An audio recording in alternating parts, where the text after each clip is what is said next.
This is the 10-Minute Teacher Podcast with your host, Vicki Davis. Hello, everyone. Today is National Compliment Day in the United States.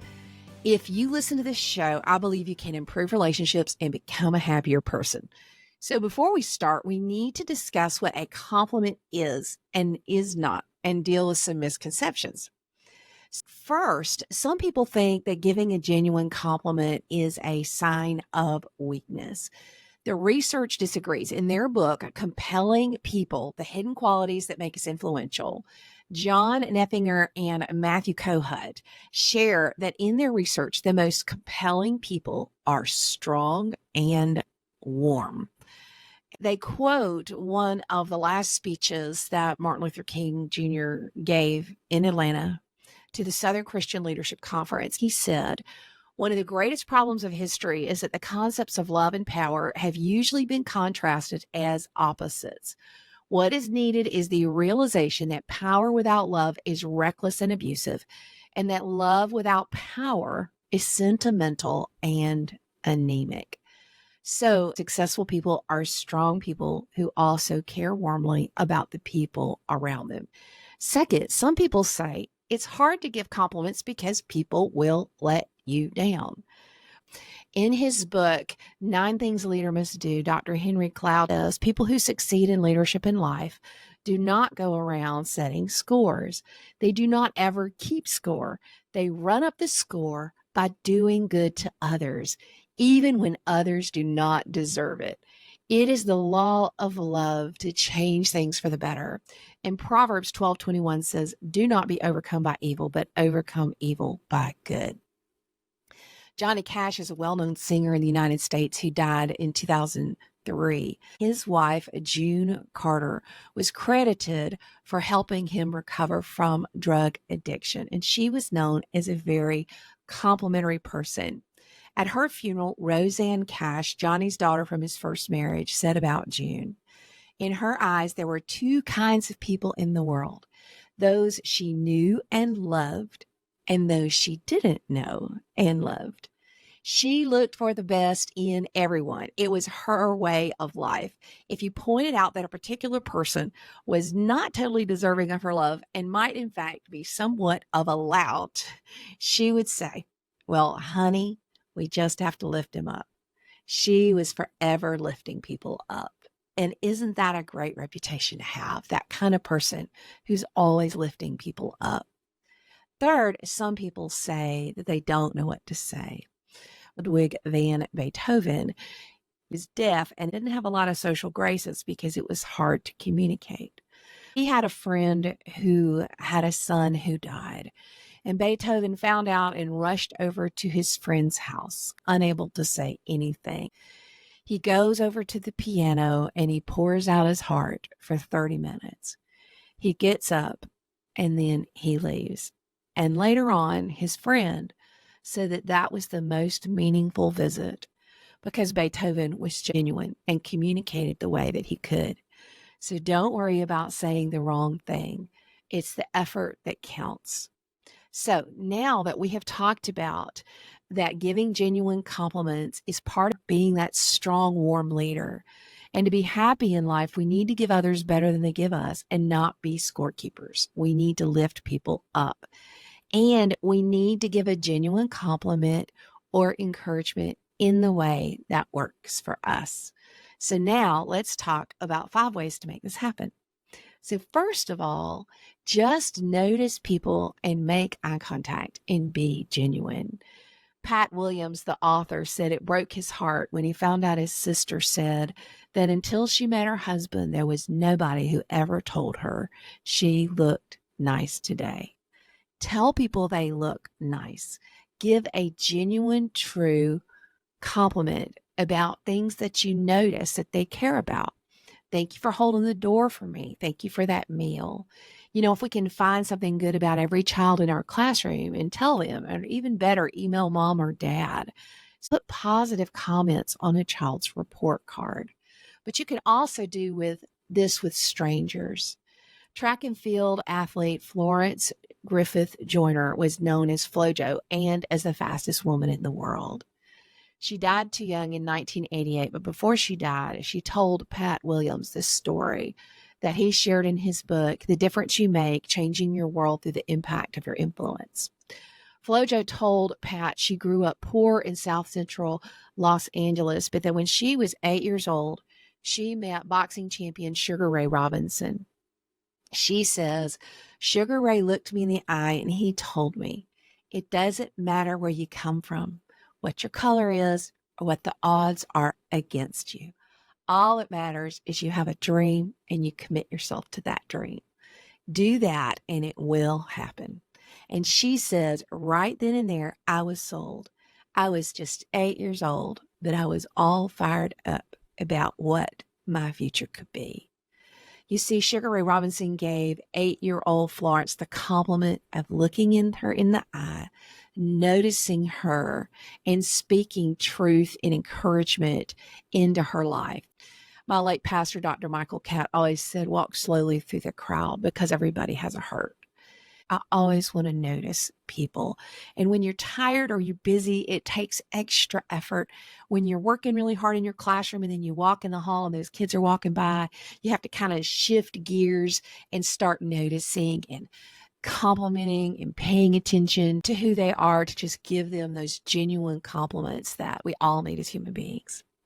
Second, I learned this one from my sister, give anonymous surprises. So notice what people like to drink, whether it's a cold soda or a hot tea or a hot coffee. And you get that drink or that soda or that snack and you leave it on their desk anonymously with a Post-it note on it. So you might say to the front receptionist, I notice how you answer the phone so well. Or you might have like a Snicker bar and you say, I think you need a little Snicker. I've been noticing how hard you've been working. The other day, a parent did this for me with just a nice note and prayer on it. And this parent had stapled a little baggie with a chocolate chip cookie in it and put it in my basket. And that meant so much because she wasn't asking for anything in return.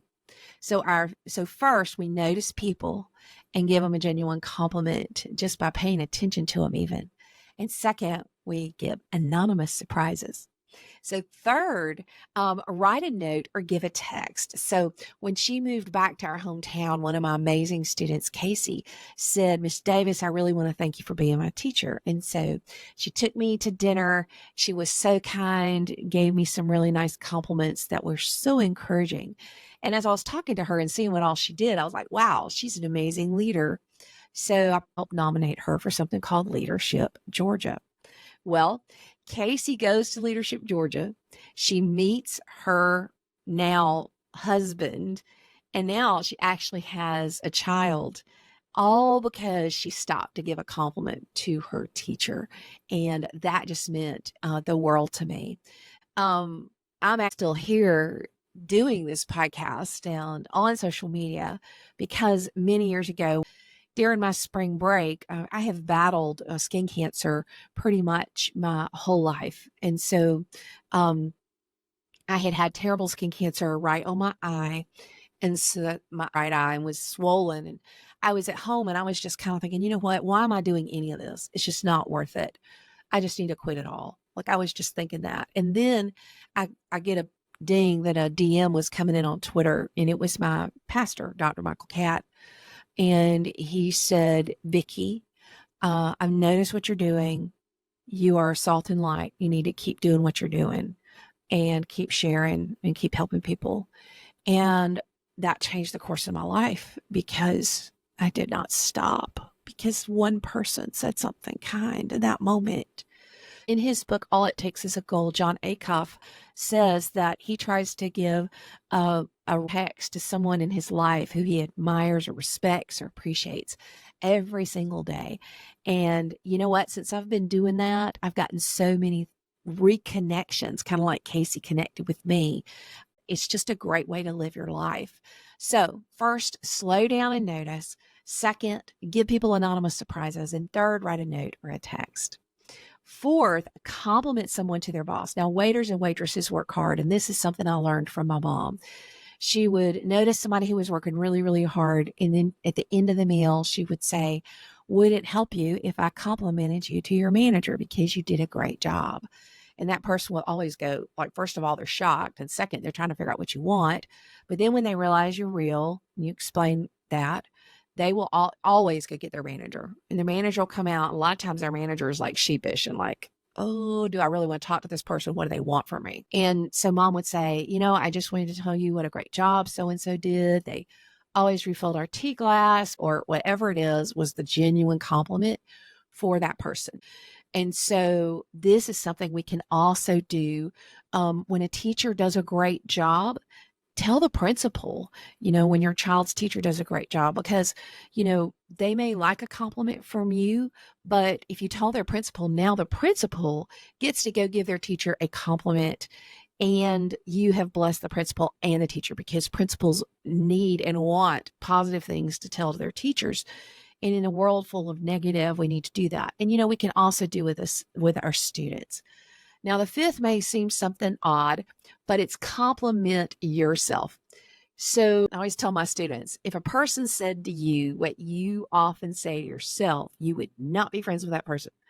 Our self-talk is so important. So I have a celebrate playlist that when I finish working out, I play it.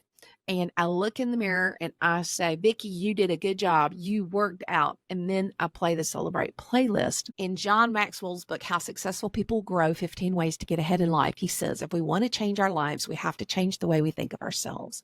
If we want to change the way we think of ourselves, we have to change the way we talk to ourselves. If we talk negatively to ourselves, how are we going to become a more positive person? When you do something awesome, celebrate, compliment yourself, look in the mirror, tell yourself you did a good job. Get good at celebrating.